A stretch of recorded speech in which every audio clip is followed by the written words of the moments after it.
So, as you would imagine, training and teaching Muay Thai, kickboxing, and martial arts like that, there is a heavy amount of kicking involved.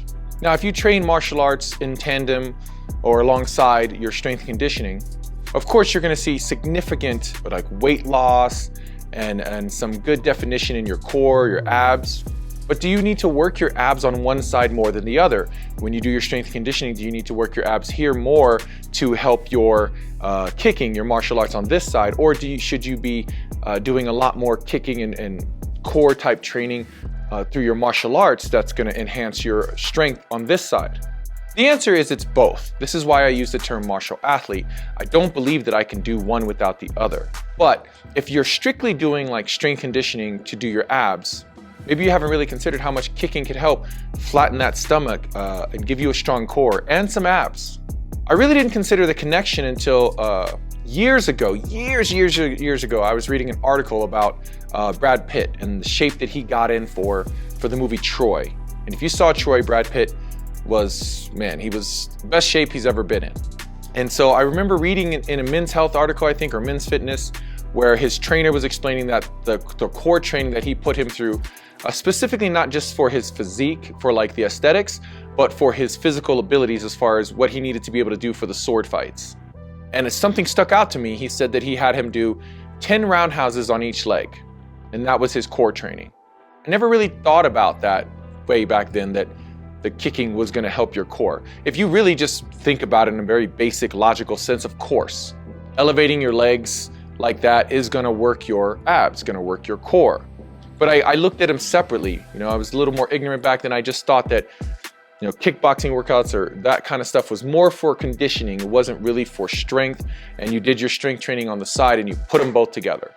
But now, knowing what I know now, that gosh man, that was 15 years ago.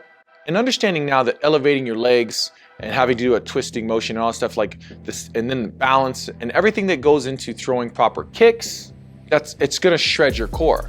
So in that regard, I think you should really consider adding kicks to your strength training routine, strength and conditioning routine, if you don't currently do it.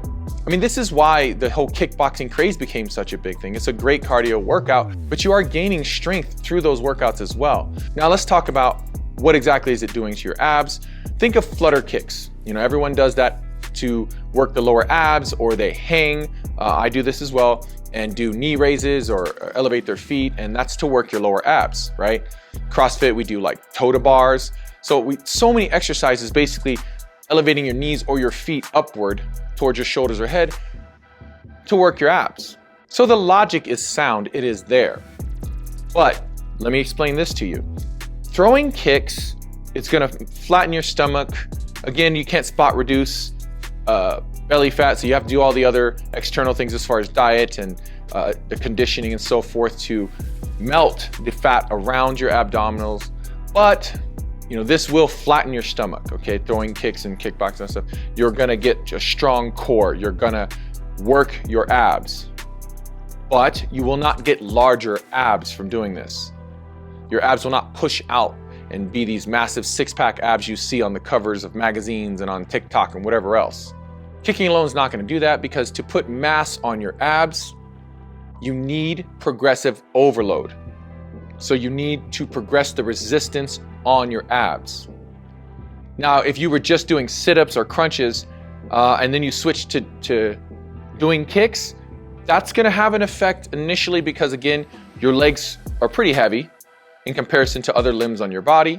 So that's gonna give you some growth. That's gonna help, but it will flatten out along with your stomach. And you will need to add additional means of resistance, whether it be bands or weights or anything like that, to give progressive overload if you're trying to get your abs to mass up or pop out a little bit. But if you just want to look lean like most fighters do, and this is why that happens along with all the other strength conditioning that they do, then the kicks will just help. So I just don't know if this is something you guys ever considered, or if you're looking for a new way to train your abs, because honestly, man, I don't really do ab workouts anymore. I mean, I think twice a week, maybe I'll do leg raises hanging from a bar, or I'll latch my feet onto a heavy bag and do some sit-ups. I do planks, but I don't really do ab workouts anymore. I do a lot of kettlebell work, so that works your core. It's kind of really good for your core and your abs and your posterior chain. But as far as direct ab workout routines, I don't really engage in that more than a couple times a week. And that's primarily because I feel I get a majority of my core training through my martial arts, through my grappling, and specifically through my Muay Thai or kickboxing, as far as all the kicking and punching and rotational strength that we gain through all that. So if your ab routines have grown mundane, you're just kind of getting bored with it, it's repetitive, consider adding kicks, kickboxing, heavy bag work with kicks, however you can get your kicks. Consider adding that to your workout routine to work your core and by extension, your abs, because of course that's what everyone really is trying to work, right? That's what they really want. For me, it's more about keeping a strong core. The abs are secondary to that. So I just thought I'd put this video together because, again, I don't know if people really considered that as a way to work your abs, and so I hope it was helpful. If you enjoyed the video, please be sure to like and subscribe, and we'll see you in the next one.